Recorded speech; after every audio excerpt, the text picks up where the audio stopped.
Got to figure out what to do with all of my stuff there. So, how many times have you ever been somewhere and you heard somebody say, make sure you fight fair? Well, in this sermon this morning, I'm telling you at the beginning, I don't want you to fight fair. Because you against Satan is not a fair fight.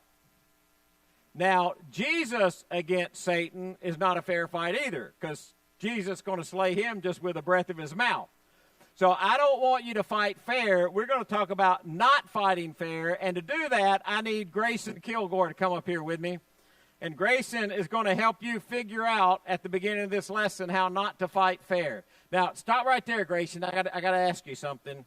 Now, this is kind of a bad picture, but Grayson, look up here. Do you have any idea who that right there is?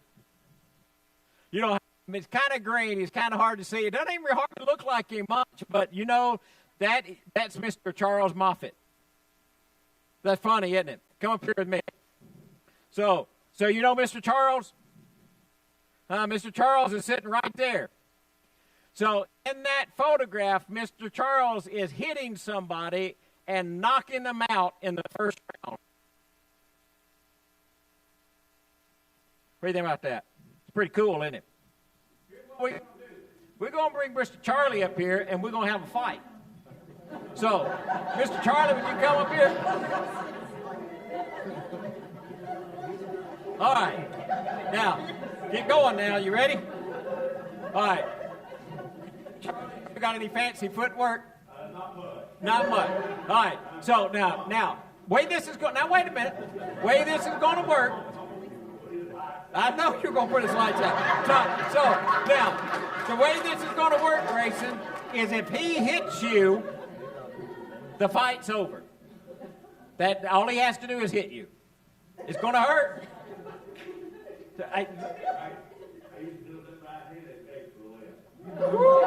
You ready for this, Grayson?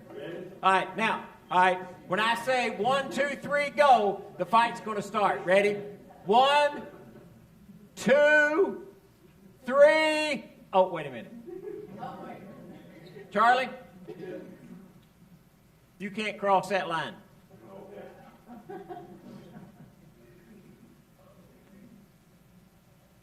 Stretch your arm out.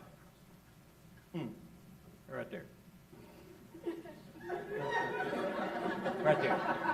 All right, Grayson, now do me a favor. Do not move. All right, you stay right here. All right? Now, if Mr. Charlie hits you,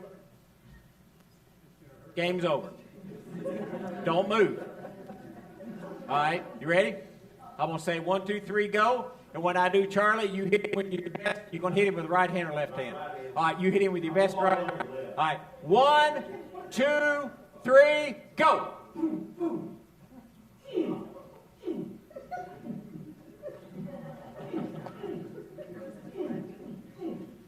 How you doing, Grayson? You do pretty good? You're doing good, aren't you? Do you feel any wind off of it? So, are you pretty safe right there? You pretty safe? Could Mr. Charlie hit you if he wanted to, as long as he stays on that side of the line? You're pretty good, aren't you? If you're standing there and he's over there, you're not afraid of him at all, are you? Make a face at him.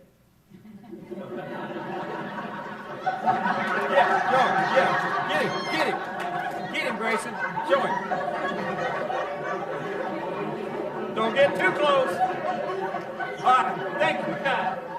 All right, some of you, thank you, Grayson. Hey, now, some of you might have remembered, I hope this doesn't offend anybody, but some of you might remember this scene out of a movie.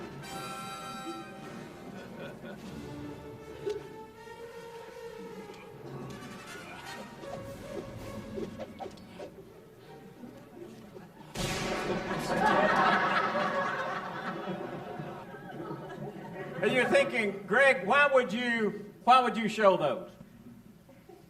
Because David gets ready and he goes into battle and he gets ready to fight Goliath. Now Saul thought David was going to go into battle like everybody else went into battle. So Saul dressed David in his own tunic. He put a coat of armor on him and a bronze helmet on his head. David fastened on his sword over the tunic and tried walking around because he was not used to them. I cannot go in these, he said to Saul, because I am not used to them. And he took them off. Now, if David had left that on, and he had tried to fight Goliath in close quarters, what do you think? Somebody said, nope. Was that you, Heather? Nope. Because if you had gotten in a fight with Goliath where you are face to face, close quarters, standing toe to toe, like if it had been Charlie and Grayson toe to toe, that fight would be an interesting fight, wouldn't it? Now, do I think David would still have won? Yes, because of God. But I'm just telling you, it would have been an interesting fight if he had gotten that close. But David knew his strengths, and David knew his weaknesses. He knew his gifts, and he knew his training. And so when they tried to put him in a position where he wasn't using those things, he just simply said, that's not the way I fight. And there's some wisdom in that, and there's some wisdom in us knowing our strengths and our weaknesses and what God has trained us for. So David goes out, and Saul replies, you're not able to go out against this Philistine and fight him. You're only a boy, and he has been a fighting man from his youth. Now, the reason I put those two words in yellow, the boy and the youth, those are exactly the same word. Exactly the same word in the text. So what is Saul saying?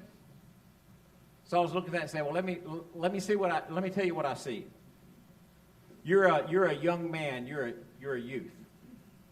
And he's been fighting since his youth. David, he's been training to be a fighter while you were still trying to learn to walk.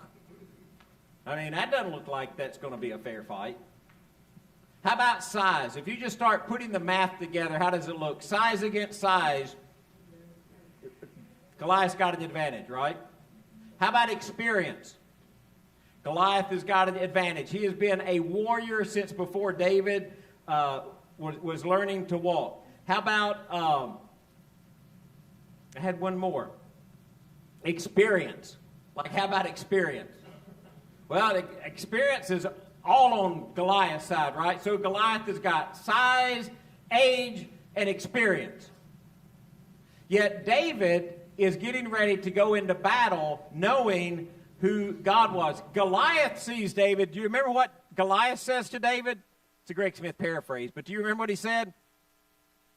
Am I a dog? You're going to send a boy out here against me?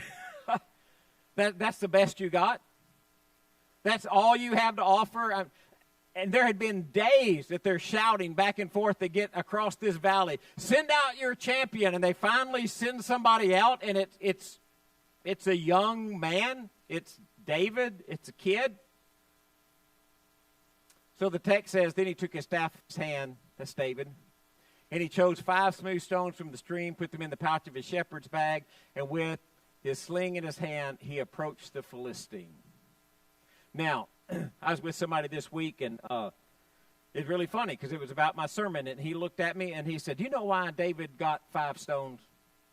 Did David get 5 stones because he was afraid he was going to miss 4 times? No, he didn't get 5 stones because he was going to miss 4 times. Now, it only caused one of them, the brother of Goliath in 2 Chronicles, but there's one there that's called the brother of Goliath, and when they do the brother of Goliath in Samuel and Chronicles both, and it lists 4 guys who all kind of come from the same region, who kind of seem like they're from the same father, and it doesn't specifically say about the other 3, it only specifically says about one, but there's a really good chance they were brothers. What happens when you fight one brother? You fight all the brothers, right? If you fight one part of the family, you fight all of the family. And this is a little bit of conjecture, but just a little bit. He reaches down and he gets those 5 stones, I think, not because he's afraid he's going to miss 4 times. I think he's thinking, I'm going to have to take out the whole crew.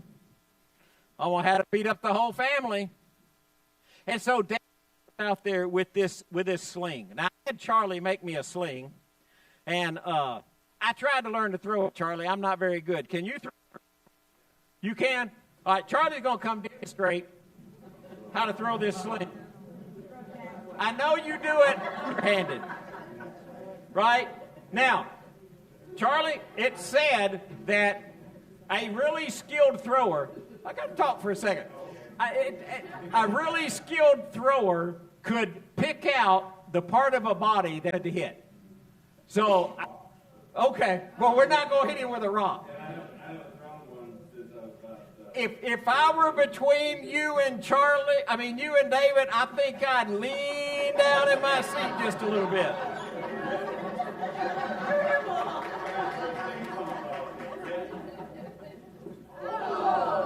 Heading a little low, Charlie. A little higher. Here, adjust your scope up just a little bit. David, catch this, would you? Oh, close. I like it. Thank you, Charlie. Man, we start thinking about a sling, and we start thinking about a kid's toy. How many of y'all thinking about sling? Think about the little slingshot you used to make as a kid? No. That sling was an incredible. That sling was an incredible weapon. You know, they had people in the army who were dedicated just to using a sling. Do you know that a good sling thrower, I guess that's what you call them, it's the only word I know, do you know they could really throw a rock? And they would get rocks that were a particular shape. They're kind of like a little oval shape, and that's why David, when he reaches down, it says he gets them out of the brook. He gets them out of the brook because the water's been washing over them. He gets the right kind of rock, just not like any old rock. You've got to get the right rock. They've even found some in archaeological digs that are man-made. And as they man-make those, they're kind of, they're not round, but they got a certain shape to them. And they would be about the size of a golf ball, maybe a little bit bigger. And you know that a really good slinger could throw that 400 yards? And if you were really good, do you know you could throw that at 400 yards and it would go at 150 miles an hour? And they could even pick what part of the body that they wanted the rock to hit. I mean, you're not talking about somebody who just kind of grabs a rock and throws it, and he's never done that before. When David goes before the Philistine with that slinger, he knows exactly what he's doing. So I want you to think about this, because we started not fight fair, right? How's Goliath designed? How is he designed to fight? What does he have? Got a sword and a spear, right? Now he can kind of throw the spear, but how's he designed? Close up. We need close combat. We're going to get right together, toe to toe. You bring him out here, and when he gets out of here, I'll take my sword and I'll chop his head off.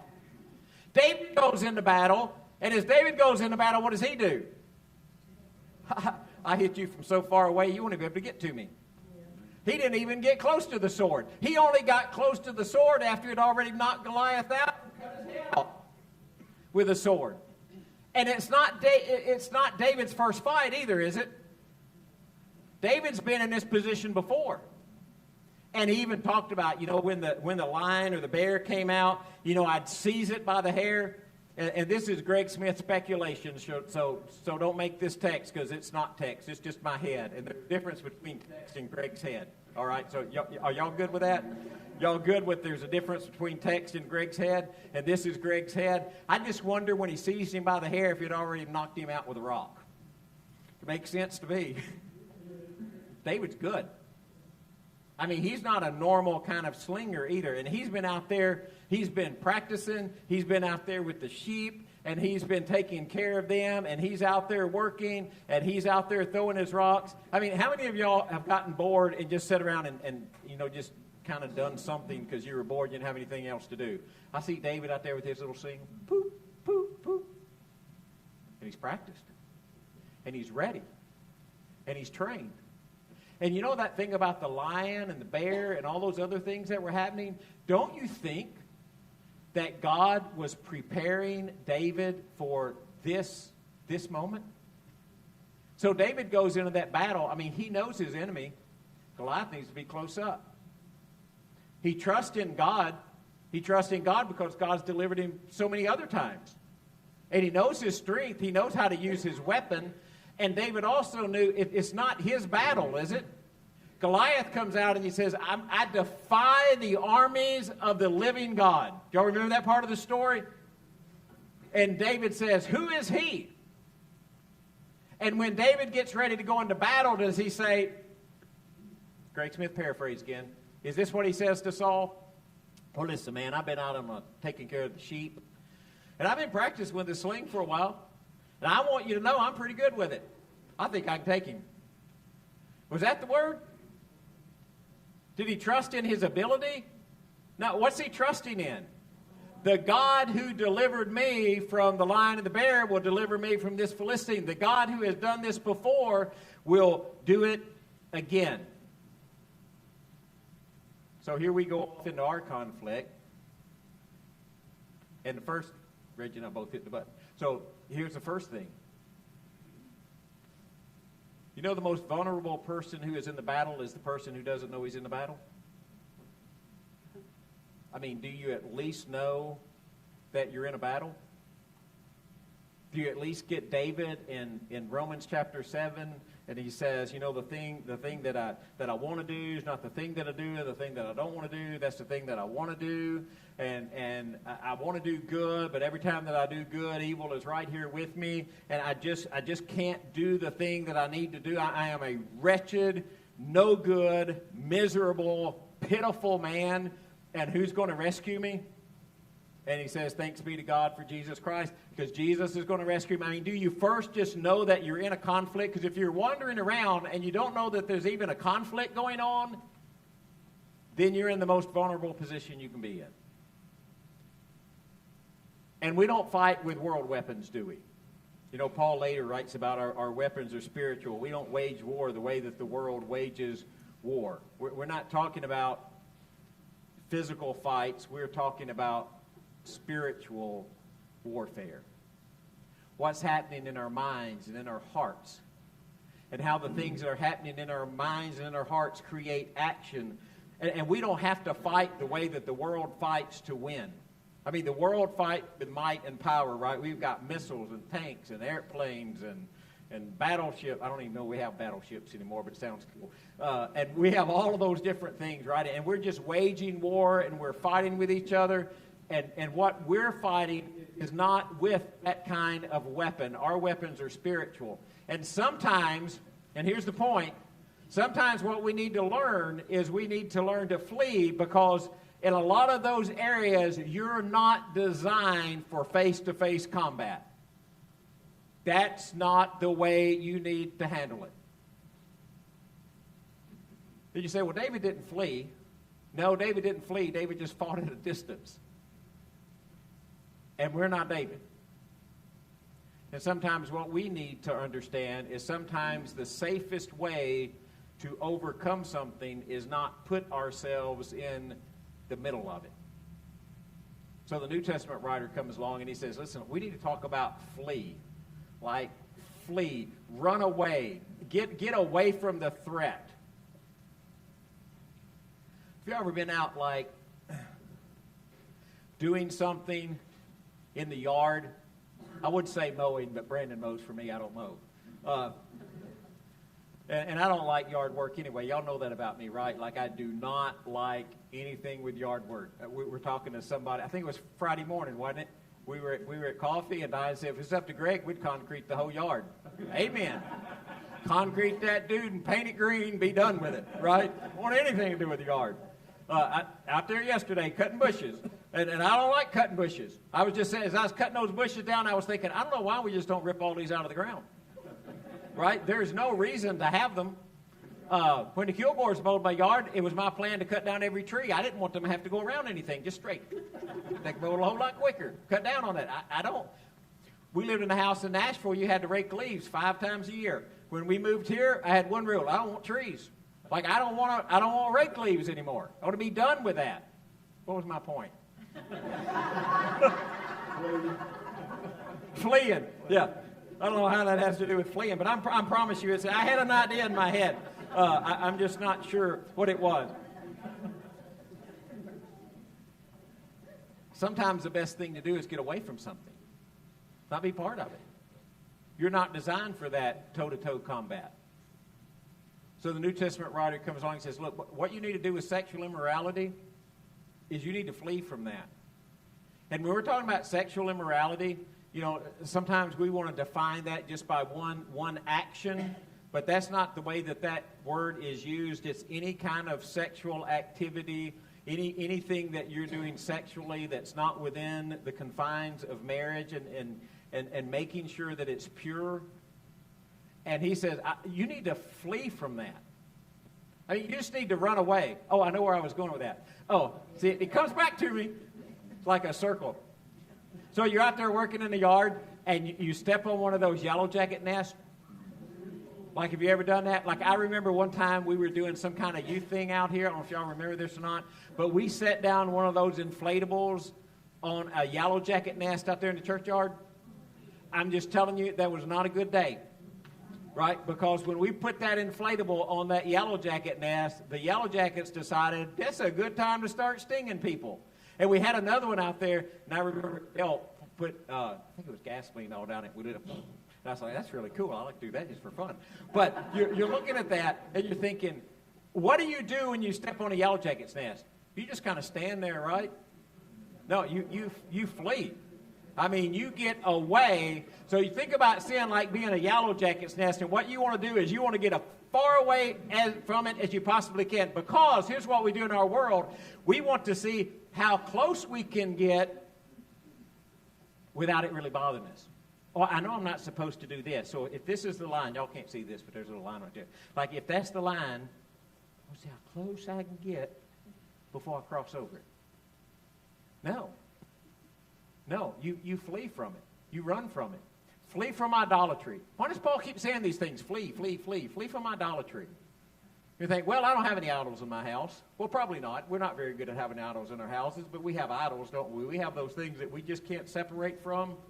And honestly, to be very truthful with you, in our culture, that's usually not a thing. It's a person. It's a somebody. And he says, man, flee that stuff. Man, if you were to, I'm not going to ask you to do this. Go home and do it. All right, don't do it here. But if you were to go home and you were to start making a list of all the things in your life. Now, I'm not talking about just bad things. If you started making a list of things in your life that pulled your heart away from God, what would you have on that list? What would be there? Maybe it's a person, maybe it's a thing, but it pulls your heart away from God. And then you start thinking, now it may not be something you can totally do away with, like, don't call me tomorrow morning and say, Greg, I listened to your sermon Sunday morning, so I just wanted you to know I went in today and quit my job. Okay, don't do that unless you absolutely have to do that. But what would you do with those things? I love this. And you, O man of God, flee from all this and pursue righteousness, godliness, faith, love, endurance, and gentleness. Okay, that's what we're supposed to pursue. You ever thought about flee from all this? You ever wondered what the all this stuff was? Because all you have to do is go back a couple of verses. Quarrels, controversies, envy, strife, malicious talk, evil suspicions, friction, and love of money. Run away from that stuff. Don't get involved in it. Don't get in a toe-to-toe, face-to-face battle with those things. Keep all of those things at a distance. Aliens and strangers in the world, abstain from fleshly desires which war against your soul. Those fleshly things. And you have to define what those are in your life. But you keep those things at a distance. You don't get in a toe-to-toe fight. Because if you submit yourselves to God and you resist the devil, he is the devil there. He will flee. The devil will flee from you. Come near to God, and he will come near to you. But you stay at a distance. You see David running out of that battle. And he gets ready to fight Goliath. And he knows, man, if you get within the range of Goliath's sword, That's going to be a tough battle, isn't it? So what if you fight outside that perimeter? What if you never get close enough that his sword can reach you? What if Grayson gets up here and he dances all around and makes faces at Charlie, but he's just outside of Charlie's reach? It's a different battle, isn't it? What battle are you in?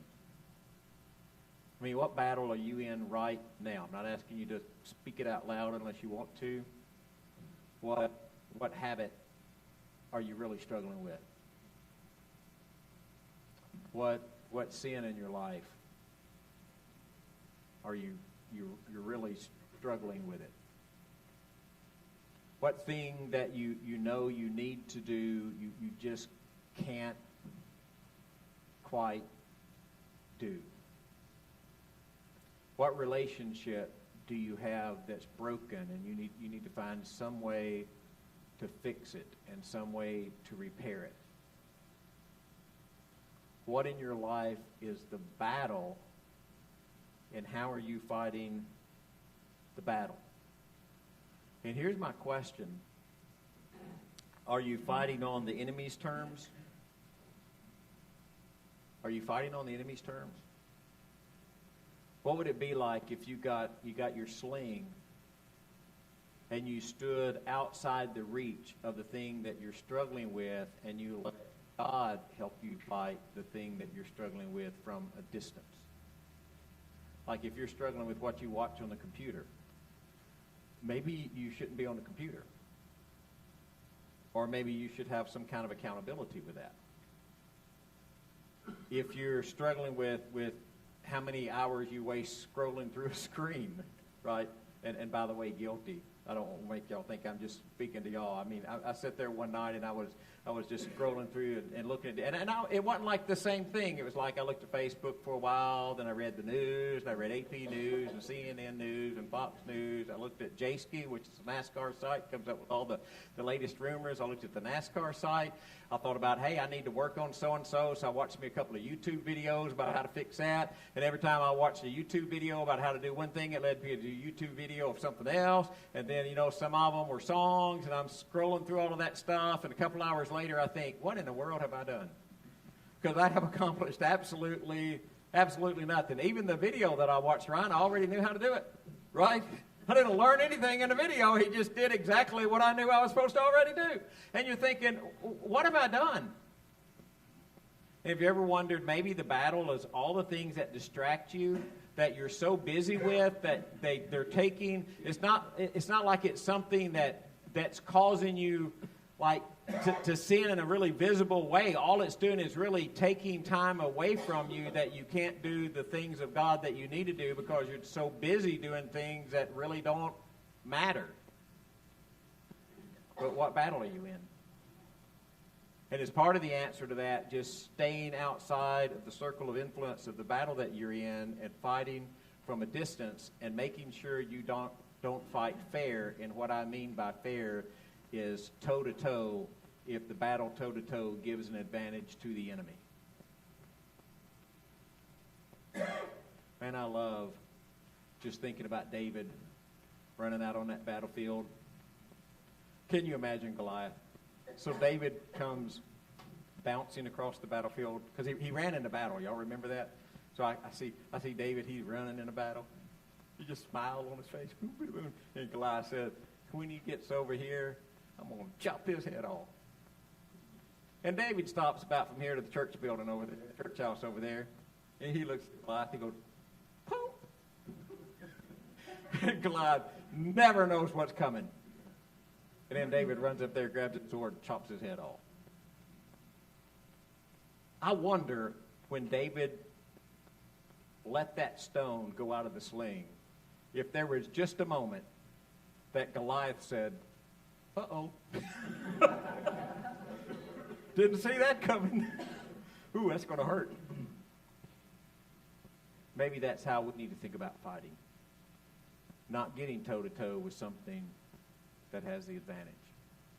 Maybe you need to pray about that. Maybe you need some people to get around you. Maybe you need people to pray for you. Maybe you don't maybe you don't even want to say anything. Maybe you just want to come up here and sit in a chair, or kneel down at the front, just have somebody put their hand on you while you pray yourself. Or maybe you just want to sit in the seat that you're sitting in and just talk to God about what's going on in your life and what happened in your life. But if you need to do anything, any kind of response, I'm going to ask you to do that when we stand and sing.